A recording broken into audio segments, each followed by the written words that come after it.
Imagina que hay dos niños en el mismo patio de recreo. Uno se llama América, el otro se llama Irán. Durante décadas se odiaron, se insultaron, se empujaron, pero ninguno llegó a golpear al otro de verdad. Hasta ahora. Porque en junio de 2025 el recreo explotó, y el mundo entero se quedó sin respiración. Pero para entender por qué explotó hay que ir mucho más atrás que el primer misil. Hay que ir a 1979. Al año en que Irán decidió que ya no le pedía permiso a nadie. Antes de 1979, Irán era el mejor amigo de Estados Unidos en Medio Oriente. El favorito del salón. El Shah Mohammad Reza Pahlavi gobernaba con mano de hierro pero firmaba cheques con mano americana. Petróleo barato para el oeste. Armas caras del oeste. Un acuerdo perfecto para los dos. Pero el pueblo iraní estaba harto. Harto de la corrupción. Harto de la represión. Harto de obedecer. Entonces llegó el Ayatolá Khomeini. Un líder religioso con barba larga, voz grave y un mensaje simple. Irán es de los iraníes, no de América, no del Shah, de nosotros. Las calles se llenaron de gente, el Shah huyó, la revolución ganó y América perdió a su favorito. Luego vino lo que América nunca olvidó. Un grupo de estudiantes iraníes tomó la embajada americana en Teherán. 52 rehenes americanos encerrados durante 444 días. 444 días. Desde ese momento los dos países se miraron como enemigos sin necesidad de que nadie lo declarara oficialmente. Pasaron los años. Reagan, Bush, Clinton, Obama, Trump, Biden, cada presidente con su propio capítulo del mismo libro. El libro que dice que Irán no puede tener armas nucleares, nunca, bajo ninguna circunstancia, jamás. ¿Por qué tanto miedo a las armas nucleares iraníes? Porque Irán rodea a Israel. Y si Irán tiene la bomba, el equilibrio de poder en toda la región cambia para siempre de golpe. Israel tiene armas nucleares pero no lo dice. Un secreto que todos conocen y nadie menciona en voz alta. Si Irán también las tiene, el tablero se voltea. Y las piezas caen en lugares que nadie puede predecir bien. Entonces, durante décadas el juego fue el mismo. Sanciones económicas para asfixiar a Irán. Negociaciones para que Irán abandone el programa nuclear. Amenazas cuando las negociaciones fracasan. Y fracasar es lo que mejor hacen. En 2015 llegó el acuerdo que parecía resolverlo todo. El JCPOA. Un pacto firmado por Irán y las potencias mundiales. Irán acepta limitar su programa nuclear. El mundo levanta las sanciones. Todos sonríen para la foto. 3 años después, Donald Trump llegó a la Casa Blanca y rompió el acuerdo en pedazos. No era suficiente, dijo. Irán seguía financiando milicias, seguía amenazando a Israel. El acuerdo era un chiste. Volvieron las sanciones, más duras que antes, diseñadas para hundir la economía iraní hasta el fondo del río, y la economía iraní se hundió. El rial iraní colapsó. La inflación llegó al 80% anual. Un trabajador iraní de clase media vio cómo sus ahorros de toda la vida valían la mitad en 6 meses, pero el régimen no cedió. En lugar de negociar, aceleró el programa nuclear. Más centrifugadoras, más uranio enriquecido, más provocaciones. Porque cuando te asfixian económicamente tienes dos opciones: te rindes o te radicalizas. Irán eligió radicalizarse. Y mientras tanto, en las sombras, otro jugador llevaba décadas trabajando su propio plan. Israel. El país que más en serio se toma la amenaza nuclear iraní. El que menos puede darse el lujo de ignorarla. Durante años, Israel saboteó el programa nuclear iraní de formas que parecen sacadas de una novela de espionaje de ficción. El virus Stuxnet destruyó centrifugadoras iraníes desde adentro usando código informático, sin un solo soldado en el terreno. Científicos nucleares iraníes aparecieron muertos en extrañas circunstancias.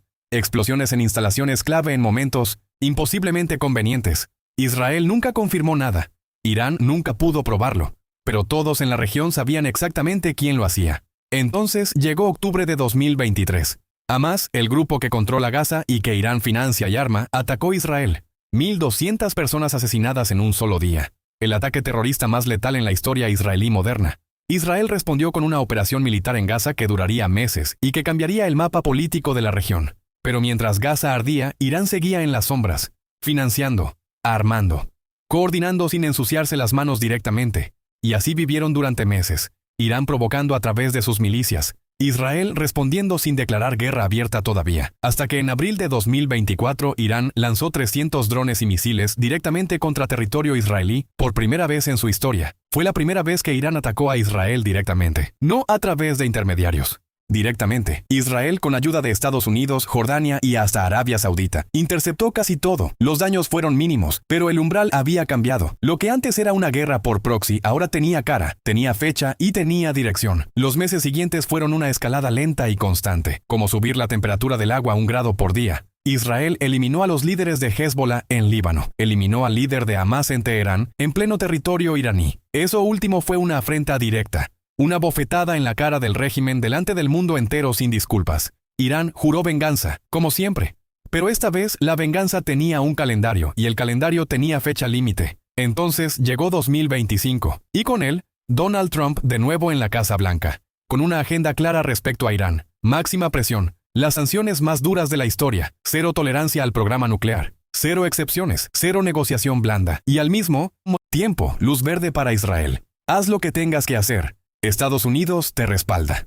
En mayo de 2025 las negociaciones nucleares entre Estados Unidos e Irán colapsaron completamente. No hubo acuerdo. No hubo más tiempo.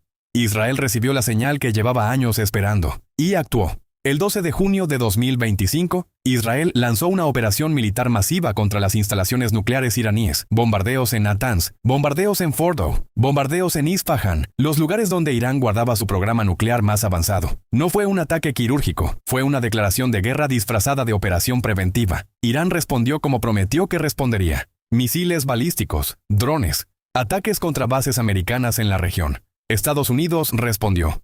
Bombardeó instalaciones militares iraníes. La guerra que nadie quería nominar como guerra ya era una guerra real. En 2 semanas el escenario cambió por completo. Fordow, la instalación nuclear más profunda y protegida de Irán, fue destruida. El programa nuclear iraní, el que llevaba décadas construyendo y protegiendo a cualquier costo, quedó severamente dañado o destruido. Pero las guerras nunca terminan cuando termina el último misil. Las guerras dejan cicatrices económicas que duran generaciones enteras. Y esta guerra dejó una cicatriz económica que el mundo todavía no terminó de entender ni de medir bien. El primer efecto fue el petróleo. Irán es el cuarto productor de petróleo más grande del mundo. Cuando los misiles empezaron a volar, el precio del barril subió $25 en 48 horas. El estrecho de Hormuz, ese canal angosto por donde pasa el 20% del petróleo mundial, quedó en riesgo. Irán amenazó con cerrarlo. Si no podemos exportar nuestro petróleo, nadie exporta su petróleo por aquí. Los mercados entraron en pánico. Las aerolíneas cancelaron vuelos sobre la región. Los seguros marítimos se dispararon al triple. El precio de la gasolina en Estados Unidos subió. En Europa subió más. En países en desarrollo subió mucho más. El segundo efecto fue el mercado financiero. Cuando el mundo huele a guerra grande, el dinero corre a esconderse. Los inversores salieron de acciones, entraron en oro. El oro subió a máximos históricos en horas. Los bonos cayeron. Las bolsas de todo el mundo perdieron billones de dólares en valor en los primeros días del conflicto abierto. El tercer efecto fue la cadena de suministro. El mundo ya estaba frágil después de la pandemia y después de Ucrania. Ahora agrégale una guerra en el corazón de la región que produce la energía que mueve todo lo demás. Las empresas comenzaron a acumular reservas, a retrasar inversiones, a despedir empleados como medida preventiva por si acaso empeora.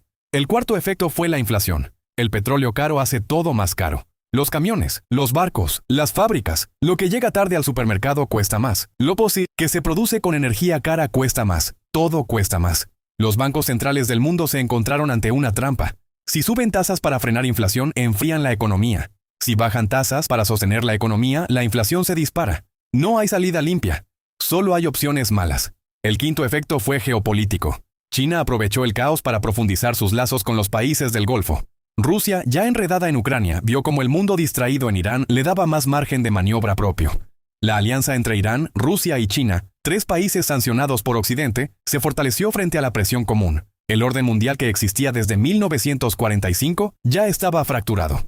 Esta guerra lo fracturó un poco más en cada dirección, y mientras los líderes negociaban y los mercados fluctuaban, la gente iraní pagaba el precio más alto de todos. La economía iraní ya estaba destruida antes de los bombardeos. Después de los bombardeos quedó en ruinas completas. La inflación iraní, que ya era brutal, se convirtió en hiperinflación. Los precios de los alimentos se triplicaron en semanas. El rial iraní, que ya valía casi nada, valió todavía menos. Cambiar $100 daba millones de reales casi inútiles. La clase media iraní, que había sobrevivido 4 décadas de sanciones, vio que ahora no había nada que esperar. Los jóvenes iraníes que salieron a protestar en 2022 gritando mujer, vida, libertad, ahora tenían otra razón para estar en las calles. Pero el régimen también estaba debilitado. Las instalaciones militares dañadas, el programa nuclear destruido, la economía colapsada. Un régimen debilitado puede caer, o puede volverse más brutal para sobrevivir. La historia dice que suele elegir lo segundo. ¿Y ahora qué? Esa es la pregunta que nadie puede responder con certeza porque la guerra todavía no terminó. El alto el fuego llegó, frágil y desconfiado, negociado por intermediarios con mensajes contradictorios de ambos lados simultáneamente. Pero los acuerdos de paz después de bombardeos nucleares no se firman en semanas, se negocian en años, en décadas. Lo que sí está claro es que el mundo que existía antes del 12 de junio de 2025 ya no existe. Irán sin programa nuclear es un Irán diferente, más débil militarmente, más desesperado económicamente, más peligroso políticamente tal vez. Israel logró lo que buscaba durante décadas, pero heredó una región aún más inestable de lo que ya era antes. Estados Unidos participó en otra guerra de Medio Oriente que sus ciudadanos no querían y cuyo costo todavía no conocen. Y el resto del mundo paga la gasolina más cara, la hipoteca más cara, la bolsa de mercado más inestable. Porque así funcionan las guerras en el siglo XXI. No se libran solo en el desierto ni en el aire. Se libran en el precio de tu desayuno, en la tasa de interés de tu crédito, en el valor de tus ahorros. La próxima vez que llenes el tanque de gasolina y te preguntes por qué cuesta tanto, ya sabes parte de la respuesta. Hay un patio de recreo al otro lado del mundo donde dos niños siguen peleando y todos pagamos la factura.